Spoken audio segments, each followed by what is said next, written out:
Há um Criador, Deus, e todo o restante é a criação, incluindo Jesus e Moisés. Êxodo 23. Não tenhais outros deuses além de mim.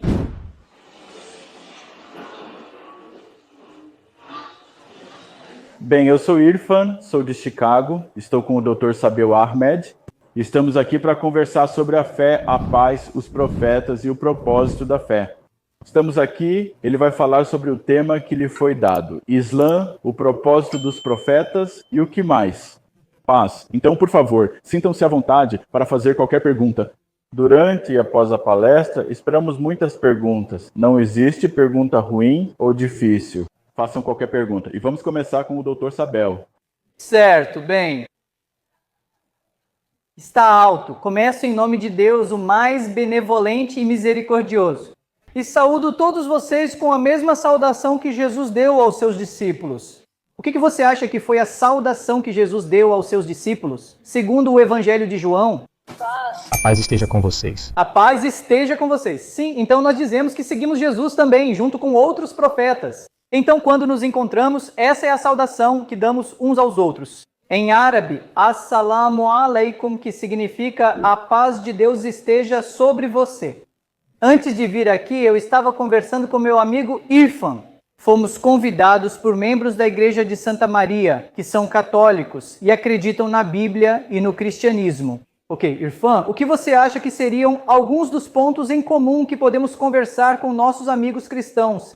Ele sugeriu 3 pontos em comum. Se eu perguntasse o mesmo para todos vocês, o que acham que responderiam? Quais pontos teriam em comum? Sabemos que há muitas diferenças, mas quais pontos em comum vocês veem? Vamos citar um. Acreditamos no mesmo Deus. Ok, muito bom. A resposta é: acreditamos no mesmo Deus. Então dizemos sim o que é verdade. Essa é a resposta certa. Nós dizemos que existe um poder superior. E esse poder superior, de acordo com o Islã, é um só. E qual é o nome desse poder superior em árabe? Quem sabe? Sim, a palavra Alá. Isso é muito importante. Quando nós muçulmanos dizemos que acreditamos em Alá, não estamos adorando um Deus novo, um Deus diferente. O Deus dos povos do Oriente Médio e dos árabes é o mesmo que adoramos. No árabe, ele é chamado o Criador, Alá. Se eu te perguntasse, qual você acha que é o nome? Isso parece delicioso. Uau, eles estão comendo o bolo, aliás. Isso chamou minha atenção ali em cima. Então, como você acha que é o nome de Deus em espanhol? O que você diria? Começa com a letra D, Deus, certo? Em hebraico é Elohim, Jeová, Yahweh. No idioma de Jesus é Alá ou Ilaha. Qual era o idioma dele? Alguém sabe se ele falava inglês, urdu ou hindi? Aramaico. Sim, idioma aramaico. Então, nesse idioma, o nome para Deus é Allah ou Ilah. E, obviamente, em inglês é o Criador. Em árabe, é Allah. Então, quando dizemos que adoramos Allah, não estamos adorando um Deus diferente. Todos nós temos o mesmo Criador. Certo, essa é uma semelhança. E você, Nadine, qual seria a segunda? Eu gosto do nascimento virginal de que falamos. Isso mesmo, tivemos uma conversa sobre isso antes do almoço. E ela fez a pergunta: ok, vocês muçulmanos também acreditam no nascimento virginal de Maria? E nós dissemos, com certeza acreditamos sim. E não só isso, aliás, no Alcorão fala sobre a história de Maria. E isso é bem interessante. Diz no capítulo 19, versículo 30, e Deus, por seu milagre, colocou o bebê feto dentro de Maria. E então, depois do nascimento, ela ficou realmente com medo. O que o meu povo vai pensar se eu mostrar o bebê para as pessoas? Na verdade, ela não teve escolha. Levou o bebê até as pessoas, que começaram a apontar e acusá-la. Maria, como você pode fazer algo assim? Você deveria ser um exemplo de moralidade e castidade. Por que você fez essa coisa, sabe? Imoral. Naquela época não havia teste de DNA, nem exames científicos, por isso ela ficou em silêncio. Mas então, o menino Jesus, que tinha um dia de vida segundo o Islã, começou a falar. Sim, esse é um milagre sobre Jesus no Alcorão, não na Bíblia. Então o menino Jesus começou a falar e defendeu Maria. Aí você pode estar pensando, o que exatamente ele disse? Isso está no capítulo 19 do Alcorão, versículo 30. Jesus, ainda recém-nascido, com um novo nome, ele mencionou, vou apenas dar a tradução em português, ele disse que é um servo de Deus. Deus me fez um profeta, Deus me deu um livro e Deus me fez bondoso com minha mãe. E para orar e dar caridade. Então, de acordo com o Alcorão, essas foram as primeiras palavras de Jesus defendendo sua mãe, falando ainda bebê. Isso é um milagre. Sim, acreditamos em Maria, que a paz esteja com ela. Ok, e não só isso. Aliás, no Alcorão, há menção de muitos homens pelo nome. Maria é a única mulher mencionada no Alcorão pelo nome. Imagine só, ela é mencionada aproximadamente 34 vezes. E de acordo com a minha última verificação do Novo Testamento, ela é mencionada quantas vezes no Novo Testamento? Alguém sabe? E se eu disser 18 vezes, certo? E eu sempre brinco que nós, muçulmanos, amamos ela mais do que vocês. Amor, respeito e honra. E não só isso, né? Há um capítulo no Alcorão, capítulo 3, versículo 42 do Alcorão. O anjo vem até Maria e o anjo diz: ó Maria, Deus te escolheu, Deus te purificou e Deus te escolheu acima de todas as mulheres. Então Maria no Islã é uma das mulheres mais honradas. Então não só acreditamos no nascimento virginal dela, mas também a consideramos uma das melhores mulheres já criadas para a humanidade. Essa é Maria no Islã. Sim, o que acham? Mais uma coisa em comum. Depois passo para a minha palestra principal, inshallah. Alguém? Sem olhar os celulares. Tudo bem? Sim, senhora. Ame o seu próximo. Sim, ame o próximo, certo? Isso também é uma semelhança. Essa é outra regra de ouro do Islã. Na verdade, o profeta Maomé, que a paz esteja com ele, a quem consideramos o último profeta, o último mensageiro, ele mencionou, dirigindo-se aos muçulmanos, Maomé, que a paz esteja com ele. Ele disse: você não é um verdadeiro crente se comer até se fartar enquanto seus vizinhos passam fome. Para ser uma muçulmana completa, precisamos cuidar dos vizinhos. Nossa fé está incompleta se você ignora os vizinhos. Devemos conhecer nossos vizinhos, entender suas necessidades e ajudar sempre que possível. Esses são 3 dos vários pontos em comum que temos. Enquanto eu conversava com muitas mulheres e poucos homens aqui, posso até contá-los. 1, 2, 3, 4... Uau, eu estava conversando com nossas irmãs que faziam perguntas excelentes. Quem é Jesus no Islã? Você acredita na crucificação, na filiação divina e na divindade dele? Eu disse, segure essa pergunta para que outros possam se beneficiar, certo? E elas estavam fazendo perguntas excelentes. Eu vou chegar lá, vou tentar tornar isso o mais interessante possível, se Deus quiser. Tudo bem. Então, o tema principal que me foi dado pela irmã Shirley foi o tema do Islã, propósito, profetas e paz. Tudo bem, vamos começar por aí. Afirmamos que há um só Deus, chamado Allah em árabe, e que ele possui muitos atributos maravilhosos. Nós dizemos que Deus é um só, único em sua essência. Temos tantas coisas em comum, mas uma das diferenças é que nós não acreditamos na Trindade.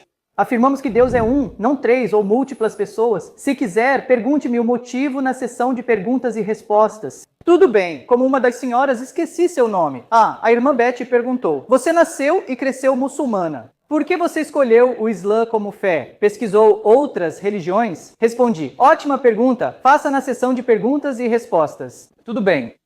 Afirmamos que Deus é único e possui muitos atributos maravilhosos. Ele nunca sente fome. Sentimos fome, sede, cansaço e sono. Nós dizemos que Deus é independente, dizemos que Deus é onisciente. Esse é um dos atributos de Deus. Então, algum de vocês já foi a uma mesquita e viu muçulmanos rezando? Alguém levante a mão, você já foi? Então, quando você entrou na mesquita, você viu alguma estátua, algum mediador ou qualquer representação de alguém? Faz um tempo. Tudo bem. Só para lembrar, todos vocês são bem-vindos a ir a qualquer mesquita. Recebemos muitas visitas de escolas, faculdades, igrejas, sinagogas e vizinhos interagindo.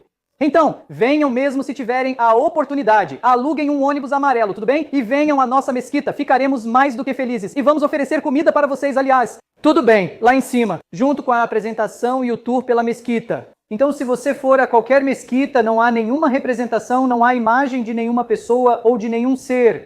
Porque um dos atributos de Deus é que Deus é onisciente. Então, nós oramos diretamente a Deus sem nenhum mediador, porque Deus pode nos ouvir, Deus pode nos escutar, Deus pode responder à oração. Então, nós não passamos por Maomé, que a paz esteja com ele, ou Jesus, que a paz esteja com ele, ou qualquer outra pessoa. Nós nos conectamos diretamente com o Criador. Outro atributo de Deus é que Ele é todo-poderoso, Ele é todo misericordioso, perdoador, um Deus amoroso, e Ele quer ajudar a humanidade. Segundo o Islã, o segundo ponto é que o primeiro é a unicidade de Deus. O segundo ponto é que dizemos isso para ajudar e guiar a humanidade.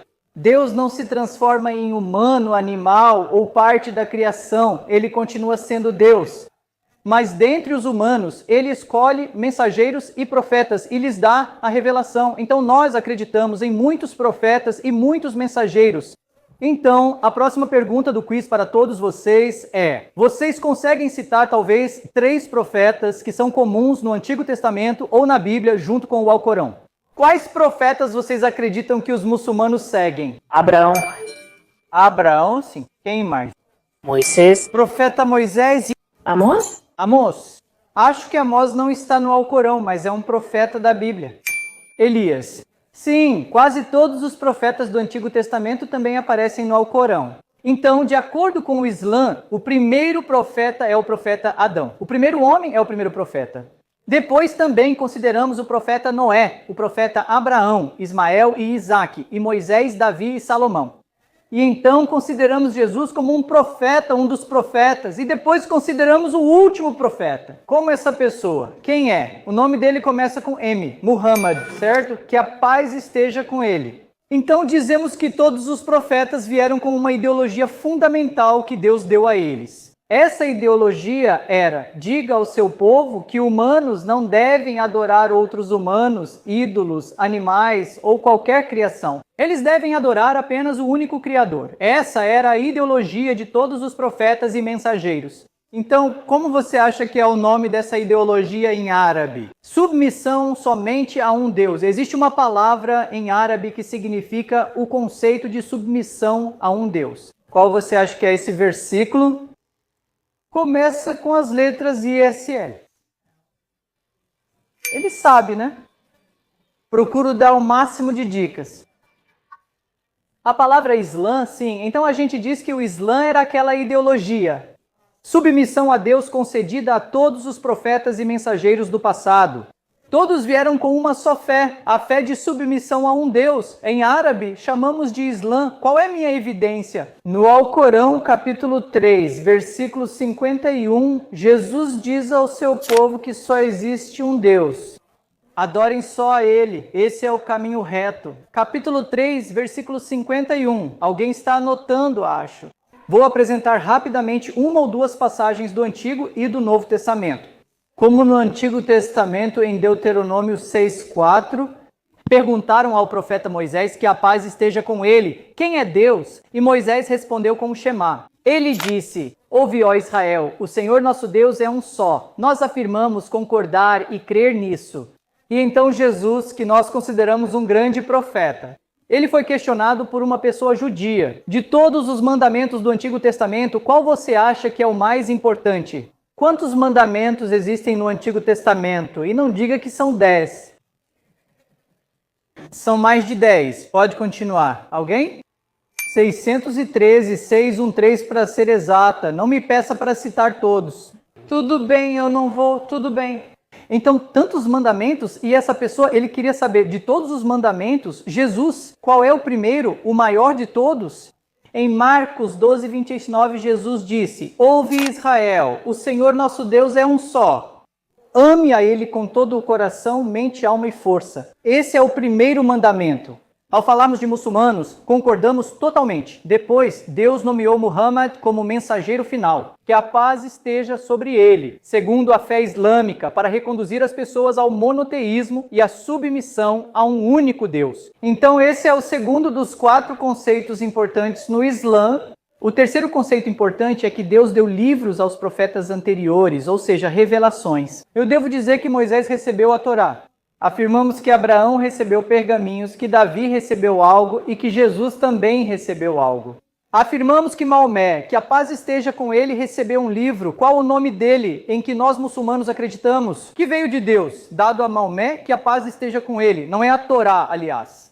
A palavra começa com a letra Q. Alcorão. Alcorão, sim, o Alcorão, certo? O Alcorão foi dado ao profeta Maomé, que a paz esteja com ele. Então, como muçulmana, eu preciso acreditar nos livros anteriores, também que eles foram dados àqueles profetas em sua forma original. Depois, alguns desses livros foram alterados, revisados e editados. Então, nós como muçulmanas ainda os respeitamos, consideramos eles como livros de Deus, que em algum momento foram dados àqueles profetas. Como a teologia mudou e as escrituras foram alteradas, dizemos que Deus nomeou Muhammad como último profeta, que a paz esteja sobre ele, para reintroduzir a teologia correta, o monoteísmo e o livro, que é o Alcorão. No Alcorão, você pode se perguntar, sobre o que ele trata? Alguém aqui já leu o Alcorão? Alguma parte, capítulo ou pessoa? Não? Anos atrás, tudo bem, o Alcorão fala sobre quem é Deus. O Alcorão também fala sobre qual é o propósito da vida. Ok, esse é um dos subtópicos sobre os quais eu deveria falar. Sabe, se você perguntar para muitas pessoas, ok, o que você acha que é o propósito da vida? As pessoas pensam, sabe, é só ser uma boa pessoa. Alguns mencionam ganhar um Nobel da Paz, outros falam sobre medalha de ouro nas Olimpíadas ou ter 1 milhão de inscritos. As pessoas dão todos esses pontos diferentes sobre o propósito da vida. O que o Islã diz? O Islã oferece uma resposta clara sobre o propósito da vida. O Alcorão diz no capítulo 51, versículo 56, que o único propósito pelo qual Deus criou os humanos e os jinn é que devemos adorá-lo. E você pode estar pensando, sabe, sério, esse é o propósito pelo qual Deus criou os humanos. Esse é o nosso propósito. Adorar 1 ou 35 vezes por semana, tanto faz.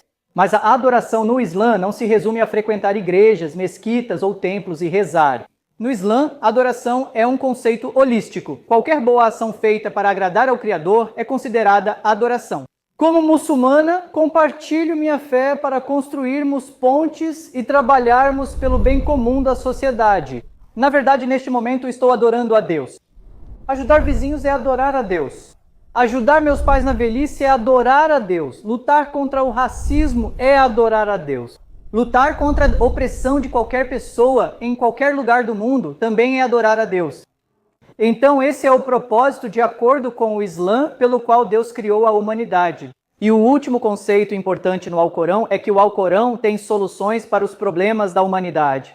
Você sabe, a humanidade está quebrada, infelizmente. Sistema político, econômico, racismo, abuso de drogas, homicídio, suicídio, opressão, polarização, certo. Sistema político à parte, a humanidade está quebrada. Deus deu soluções no Alcorão. Soluções completas, abrangentes, práticas e detalhadas. Como erradicar o racismo, como proteger as pessoas, como trazer justiça, soluções contra todos os males sociais. E o último ponto importante sobre o Islã é que o Islã fala sobre a vida após a morte.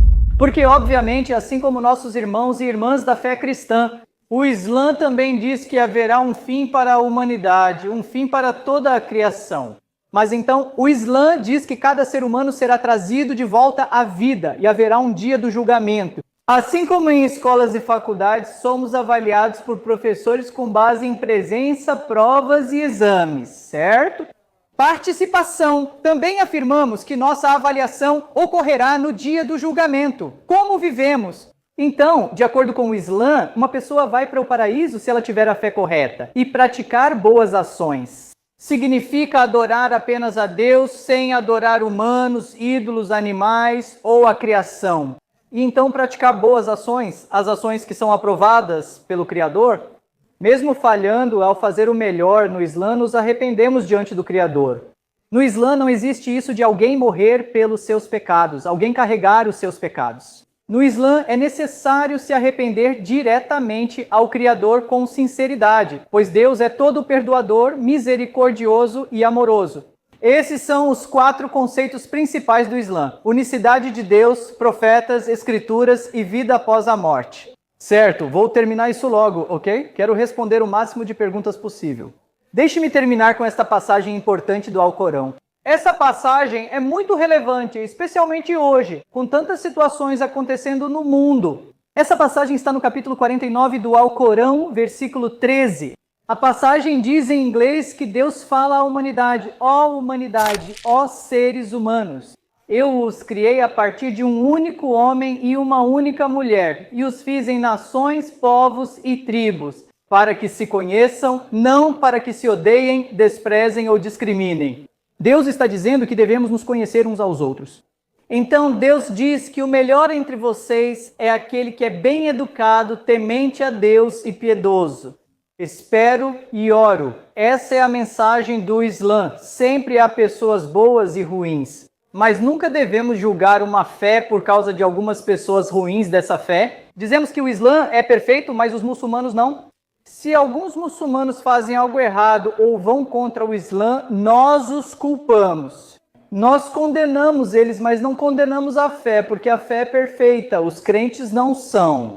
Então eu espero e oro para que Deus nos guie e que Deus nos abençoe. Então todos nós, como irmãos e irmãs em humanidade, podemos viver em justiça, moralidade e unidade. O resultado só poderia ser uma paz amorosa. Obrigada.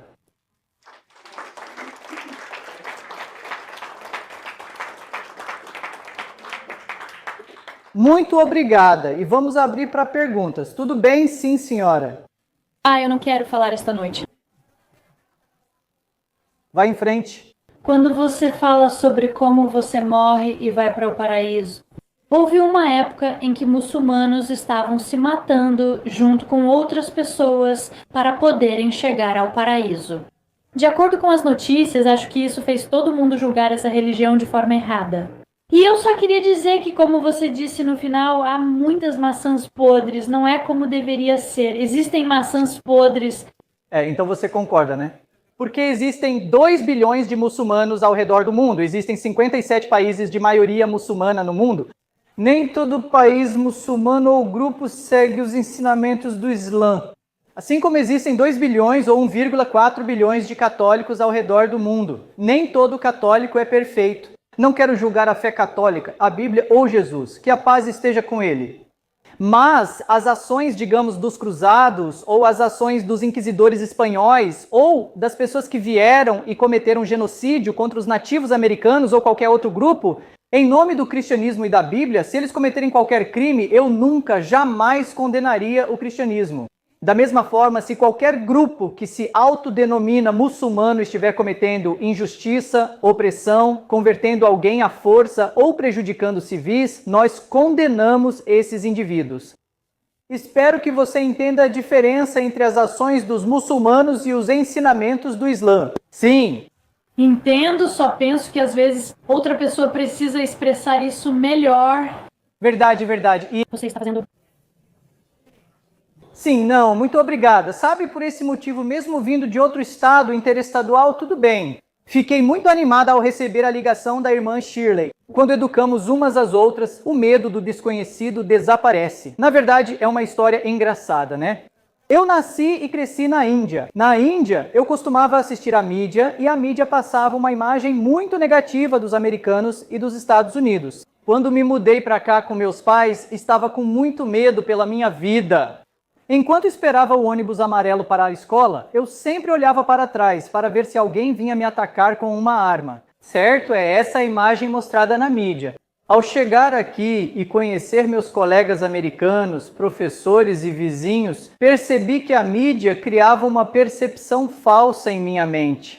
Quando muçulmanos se encontram e compartilham a fé, o medo do desconhecido desaparece. Agora vemos tantas coisas em comum, preocupações com nossos filhos, economia e política. Queremos uma vida melhor, queremos viver como irmãos e irmãs em paz. Então sim, isso é importante. Eu realmente, dou a ela muitos aplausos. Aliás, por, fazer isso acontecer. Irmã Shirley, sim? Sim, irmã, continue. Irmã Heidi. Qual é a visão muçulmana sobre o paraíso? No que acreditam e o que acontece lá? Maravilhoso! O que acontece no paraíso? É um lugar de recompensa. Então, o que dizemos é que esta é uma vida de testes e provações. É como uma prova, certo? Você faz a prova na sala de aula e, quando tiram a mais, esse é o prêmio que o professor deu. O paraíso é o prêmio que Deus dará aos crentes e tem tudo o que você desejar. Haverá prazeres espirituais, haverá prazeres físicos, teremos as melhores mansões. Viveremos muito melhor do que a pessoa mais rica de toda a história da humanidade. Nossas roupas seriam boas, as frutas que comemos, as vestimentas que temos, as casas em que vivemos, tudo seria muito espaçoso. Tudo o que desejarmos, Deus nos dará como recompensa. Isso é só o lado físico, mas o lado espiritual seria o seguinte: uma vez que uma pessoa vá para o paraíso ou quando todos estiverem no paraíso. Deus falará com as pessoas do paraíso e perguntará: vocês receberam tudo o que eu prometi? Eles responderão sim, mas Deus perguntará: posso lhes dar algo melhor? Eles dizem: sabe o que pode ser melhor que o paraíso? Então Deus vai dizer: hoje todos vocês vão me ver, certo? Então Deus vai retirar o véu entre nossos olhos, nós como humanos, e nós realmente veremos Deus. Segundo o Islã, esse será um presente incrível que Deus nos dará. E que todos nós estaremos nos curvando e adorando a Deus quando Ele se mostrar para nós. Então, haveria paz, harmonia, sem velhice, morte, câncer ou opressão, certo? Sem genocídios, sem racismo. É um lugar onde a humanidade, ou aqueles que estariam no céu, viveriam em paz e harmonia como uma recompensa de Deus. A pergunta é: como chegamos lá? É tão importante que, como já mencionei, Deus tem certas condições para ir ao paraíso. Uma pessoa não pode adorar ninguém além de Deus, não importa o quão poderosa seja, quantos milagres essa pessoa faça. O Islã diz que se um ser humano está fazendo milagres, esses milagres vêm de Deus. Não adore esse ser humano. Se um animal é, bonito e tudo mais, ainda assim é um animal, ainda é uma criação. Não comece a adorá-lo. O sol, a lua ainda são criações. Não os adore. É fundamental adorarmos apenas a Deus, evitar outros cultos, praticar boas ações e nos arrepender perante o Criador. É aí que Deus diz que sua misericórdia entra em ação. É assim que uma pessoa vai para o paraíso. Sim, Senhora. O que acontece com as maçãs podres? Elas não faziam o que deviam? Claro, então o que acontece com as maçãs podres? Aquelas pessoas que ainda dizem que acreditam e estão cumprindo os requisitos da fé islâmica, elas acreditam nos 6 pilares. Elas dizem que estão rezando 5 vezes ao dia e estão dando caridade, mas ao mesmo tempo também estão fazendo coisas erradas. Deus disse muitas vezes no Alcorão que Ele está disposto a perdoar. Arrependa-se dos seus pecados. Para que Deus perdoe qualquer pecador, é preciso cumprir alguns requisitos, principalmente reconhecer que cometeu o pecado. Em segundo lugar, ela precisa se arrepender sinceramente diante de Deus. Quero dizer, eu tenho filhos, certo? Eu tenho 3 filhos. Quando eles comem ou exageram nos cookies de chocolate, não é para comer 3, é para comer só 1. Às vezes eles comem 3 ou 4. Eu também adoro esses cookies, aliás, viu? Então quando eles comem mais, eu não vou bater neles. Se eles disserem, pai Abuji, estavam tão bons que comemos. Vejo sinceridade no rosto deles, vou abraçá-los, perdoar e dizer, escovem os dentes, não comam demais. Certo? Então dizemos que Deus é perdoador. Então arrependimento, sinceridade. E quando nos arrependemos, temos que nos arrepender diretamente a Deus, sem nenhum mediador. E, em quarto lugar, também precisamos assumir o compromisso de não fazer isso novamente. E, em quinto lugar, precisamos fazer algumas boas ações extras, como dar caridade e, nos esforçar além do que conseguimos e praticar o bem. O importante é que mesmo pessoas problemáticas, ao perceberem que pecaram, elas ainda iriam para o paraíso, mas talvez não recebam o lugar mais alto no paraíso. O paraíso tem níveis. Se uma pessoa é muito ruim, mas ainda assim crente, isso faz sentido? Então, o que Deus diz é que elas podem passar algum tempo no inferno e depois seriam tiradas de lá e iriam para o paraíso. Então, isso é em relação aos crentes que são muçulmanos, tudo bem? Mas aí a sua pergunta pode ser, e quanto aos não muçulmanos? E os não muçulmanos, o que acontece com eles segundo a fé islâmica? O que o Islã diz é que se uma pessoa não tem o conhecimento e morre assim, então Deus vai julgá-la com base em sua justiça. Talvez estejam praticando boas ações, sendo boas pessoas, e Deus pode testá-las no dia do juízo. E se elas passarem no teste, paraíso? Se não passarem, obviamente, o inferno. Então Deus será quem vai julgar no dia do juízo. No entanto, Deus também deixa bem claro que existe apenas um pecado que Ele não vai perdoar, certo? Pergunta para todos, segundo a fé cristã ou católica, qual é esse pecado imperdoável, de acordo com a sua fé? Não acredita em Deus, apenas vira as costas.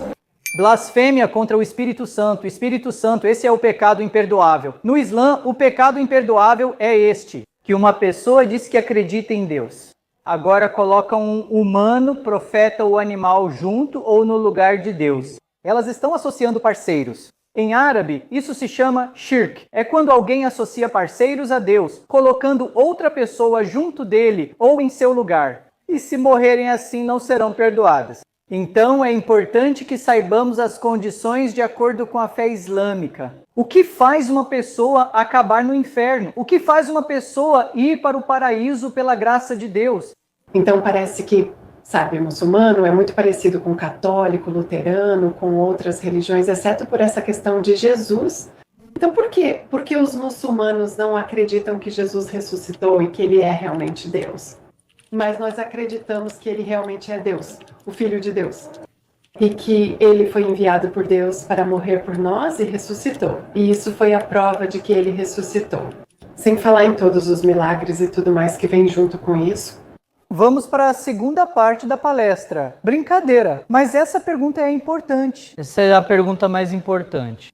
Por que muçulmanos não creem que Jesus é Deus ou morreu pelos pecados da humanidade, mesmo a Bíblia afirmando isso?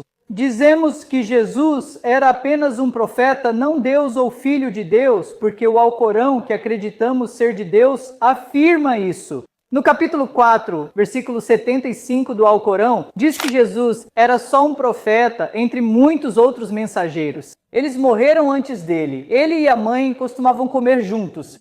Então, o que Deus está dizendo é que qualquer um que coma, que dependa de comida, qualquer um que dependa de comida, não pode ser Deus. Deus usa a lógica de que, se respiro oxigênio restrito pela gravidade, me sustento, fico cansada, preciso dormir e ir ao banheiro. Deus é independente disso e usa a lógica para nos mostrar. Em segundo lugar, o que Deus está dizendo, de acordo com o Alcorão, é que existe um Criador, que é Deus, e o resto é a criação. Então, incluindo Jesus, Moisés, todos eles. No Alcorão, Jesus é citado como profeta e humano que realizou milagres pelo poder de Deus, convidando todos a adorarem um só Deus. Então, ele se encaixa na definição de profeta, semelhante aos profetas que vieram antes dele. Por isso, afirmamos que Jesus era só um humano, não Deus ou Filho de Deus. Sob a ótica bíblica, ainda posso citar isso, certo? No Antigo Testamento, nas Escrituras judaicas, todos os profetas, eles acreditam na unicidade absoluta de Deus. Nenhum deles disse que Deus é uma trindade. Nenhum deles disse que Deus tem um filho. Nenhum deles. Eles disseram que Deus vai descer e morreria pelos pecados da humanidade. Diz sim no Antigo Testamento que Jesus... Nós sabemos que isso aconteceu. Ele vai vir, morreu na cruz, ressuscitou. Claro, quero dizer, eu respeito isso, aliás.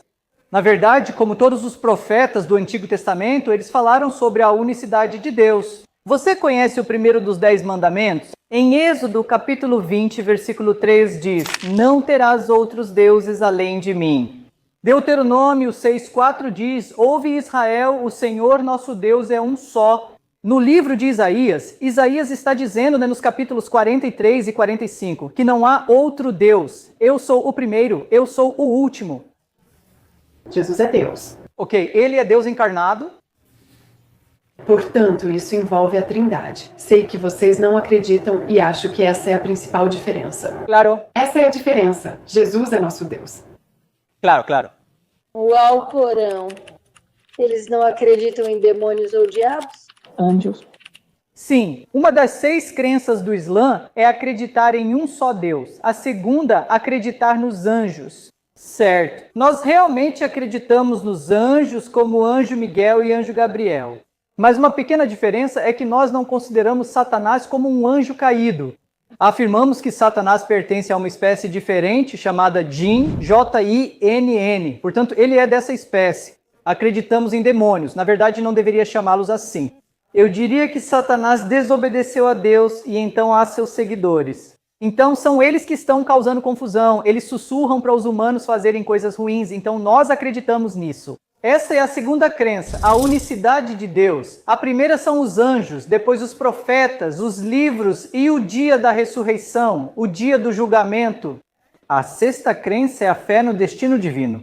Que tudo o que acontece em todo o universo é pela vontade, pelo poder e pela sabedoria de Deus, certo? Então, voltando à questão de Jesus, ok? Veja, historicamente, se você olhar como a Trindade surgiu, os primeiros seguidores de Cristo adoravam um só Deus, e o próprio Jesus também adorava um só Deus. No Evangelho de Mateus, capítulo 26, versículo 39, pessoas vieram atacar e matar Jesus. Ele foi para um jardim. Alguém aqui sabe o nome desse jardim? Ele foi para Getsemane. Sim, Getsemane. Ele foi até lá, colocou a testa no chão e começou a adorar a Deus, dizendo: Deus, afasta de mim este cálice, mas seja feita a tua vontade, não a minha. Seu pai, Claro. esse é o pai dele, ou a Trindade. Sim, no contexto está bom, quero um desafio. Isso é bom. Acho que é sobre Jesus. Claro. Então, o que aconteceu foi que, quando os primeiros seguidores de Cristo começaram a se espalhar por diferentes partes do mundo, alguns foram para o Egito, outros para o Império Romano, Pérsia, Índia, China. Nessas culturas, as pessoas costumavam considerar o chefe de Estado como uma encarnação divina de Deus. Então, os primeiros crentes monoteístas em Cristo foram até lá, interagiram com essas culturas e diluíram o monoteísmo. Eles passaram a ver Jesus como mais que humano pelos milagres que realizava, certo? Depois surgiram alguns chamados unitários. Então, o que aconteceu foi que, no ano 325, o imperador Constantino do Império Romano, o imperador Constantino, reuniu as pessoas, os bispos, no ano 325, chamado de Concílio de Nicéia. Nesse Concílio de Nicéia, todos decidiram, junto com, presididos por esse imperador, que iriam considerar Jesus como coigual e coeterno ao Pai. Em 381 ocorreu o Concílio de Constantinopla.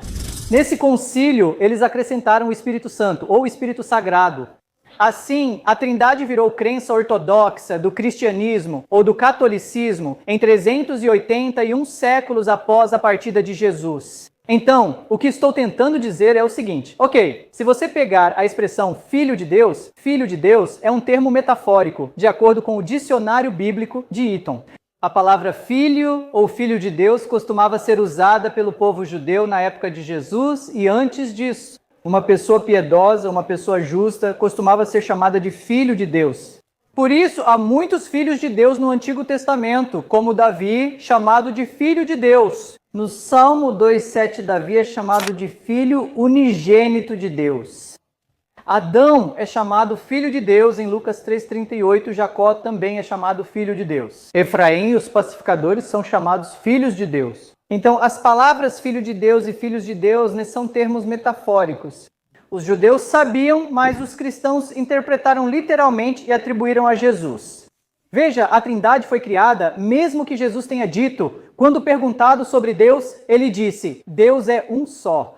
Um comparado a 3 ou a 1 em 3 faz diferença. Então, o que dizemos é que, se você olhar para os profetas anteriores, se você observar como a Trindade foi criada, o monoteísmo foi diluído. Deus restabeleceu o monoteísmo por meio do último profeta, Muhammad, que a paz esteja com ele. Você sabe, existe o Antigo Testamento, o Novo Testamento, e nós dizemos que o Alcorão é o último testamento. E só para concluir, certo? De um ponto de vista lógico e racional, tanto o Alcorão quanto a Bíblia não podem estar 100% certos ao mesmo tempo. Ou ambos estão errados ou um deles está certo. Ambos não podem estar certos. Estou apenas dizendo isso de uma forma respeitosa, certo? De uma forma respeitosa. Estou dizendo isso porque todos nós somos adultos. Estamos falando sobre, você sabe, como entender uns aos outros, como viver em paz e harmonia uns com os outros. Nesse contexto, estou dizendo isso. Ok, tudo bem. O motivo? Eu, como muçulmana, lhe acredito no Alcorão, ainda respeito a Bíblia, mas não acredito nela, apenas a respeito. Por que acredito que só o Alcorão está certo? Eis o motivo. Veja, para um livro ser considerado o livro de Deus, ele precisa atender a certas condições, incluindo ser preservado. Ele não deve ser mudado ou alterado, nem ter coisas adicionadas ou removidas. Infelizmente, foi isso que ocorreu com a Bíblia, mas o Alcorão não passou por isso. No Alcorão, capítulo 15, versículo 9, Deus o revelou e irá protegê-lo. O Alcorão atual é exatamente o mesmo que foi dado a Muhammad. Que a paz esteja com ele. Há mais de 1.400 anos, 1.500 anos atrás, exatamente o mesmo Alcorão em árabe. Diferente da Bíblia, que tem várias versões, a católica tem 73 livros e a protestante 66, certo? Igreja Ortodoxa Grega possui 78 livros. Temos só uma versão do Alcorão. Nossa teologia vem desse livro. Se o livro não estiver totalmente preservado, nossa teologia pode ser imperfeita. Por esse motivo, seguimos o Alcorão e o Islã, ainda respeitando a fé cristã.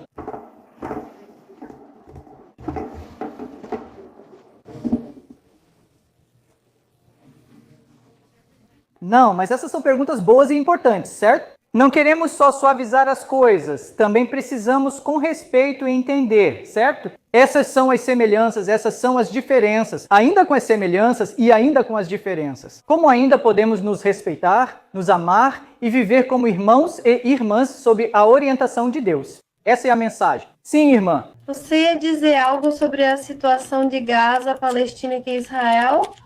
Tudo bem, está certo. A pergunta é, pode comentar sobre a situação em Gaza, Palestina? É importante para nós sabermos o que está acontecendo lá. De acordo com praticamente todos os estudiosos, pesquisadores, historiadores e tribunais criminais da Organização das Nações Unidas, o que está acontecendo lá é opressão extrema, genocídio, fome e limpeza étnica. Até mesmo os grupos judeus estão dizendo isso, aliás, então não são só os muçulmanos que sabemos. Mas qual é a solução, certo? Vamos chegar à solução. A solução, antes de tudo, começa com cada um de nós. Precisamos saber e concordar que a vida é preciosa. No Alcorão, capítulo 5, versículo 32, diz que salvar uma vida equivale a salvar toda a humanidade. E tirar uma vida é como tirar a vida de toda a humanidade. Então, a base para trazer justiça ao mundo é que devemos nos tratar como iguais. Ninguém é a pessoa escolhida por Deus. Deus não escolhe alguém por raça, cultura ou nacionalidade. Uma pessoa escolhida por Deus é uma pessoa obediente a Deus. Tudo bem, então a base para trazer justiça é tratar uns aos outros como iguais. Outra questão é que se alguém comete um crime, a condenação deve ser igual para todos os lados. Não podemos escolher só porque alguém é nosso aliado. Alguém é da nossa fé ou é caucasiano, essa raça, aquela raça. Precisamos ser justos e precisamos condenar qualquer um que esteja cometendo injustiça. Espero que todos vocês concordem. Número 3 seria, esse povo oprimido tem o direito de conquistar a liberdade. Foi por isso que houve a guerra revolucionária neste país. Por esse motivo, apoiamos Nelson Mandela contra o apartheid. Por isso, apoiamos Gandhi e a independência da Índia e do Paquistão. E por esse motivo, as pessoas apoiam a Ucrânia contra a Rússia. Sempre que houver opressão, as pessoas têm direito de resistir para conquistar liberdade. E todas as pessoas de bom coração ao redor do mundo deveriam apoiar essa resistência. Se você não apoia a resistência, isso significa que não concordamos com o primeiro princípio, que é a igualdade da vida. Se você não apoia isso, se você se cala sobre isso, estamos sendo cúmplices dessa opressão. No entanto, esse é um ponto importante. O que o Islã diz sobre a luta? Apenas lutar. O Islã tem certas diretrizes. Mesmo em guerra justa, não se pode matar mulheres, crianças ou civis. No Islã, não há bombardeio indiscriminado em tapete ou casos como Hiroshima e Nagasaki. O Islã proíbe totalmente a matança indiscriminada, mesmo em lutas justas ou por liberdade. E o último ponto importante é este. Qualquer bloqueio aos palestinos, o cessar-fogo precisa ser permanente. Eles precisam de comida, água e o essencial para sobreviver. O mais importante é que qualquer um que cometeu o crime, independentemente do lado, pode ser uma pessoa comum, pode ser um grupo, pode ser o primeiro-ministro, cada um deles deve ser responsabilizado com o máximo rigor da lei. Se não os responsabilizarmos, estaremos favorecendo um lado sobre o outro. Isso mostra que consideramos as vidas palestinas menos importantes. Então, se considerarmos que toda vida importa igualmente, isso significa que temos que lutar pelo direito de cada vida. É isso que o Islã diz? Acredito que é isso que sua fé diz e acredito que é isso que a humanidade diz. Esse é o plano de 5 etapas para alcançar justiça e paz no Oriente Médio. Em primeiro lugar, toda vida é igual. Em segundo, a condenação precisa ser igual da nossa parte. Em terceiro lugar, povos oprimidos têm direito à liberdade. Em quarto, ao lutar, devem seguir diretrizes. 4. É importante que haja responsabilidade e punição para quem cometer qualquer crime. E que Deus nos ajude, certo? Que Deus nos ajude nisso, porque estamos todos juntos nisso. Não importa quem foi oprimido, como bons crentes em Deus, devemos sempre ajudar uns aos outros. Certo, irmã Shelley diz, terminamos por hoje. Mais uma vez, muito obrigada, pessoas maravilhosas. E sim, obrigada. Venham à nossa mesquita da próxima vez. Vamos oferecer comida e mostrar tudo. Se cuidem, tchau.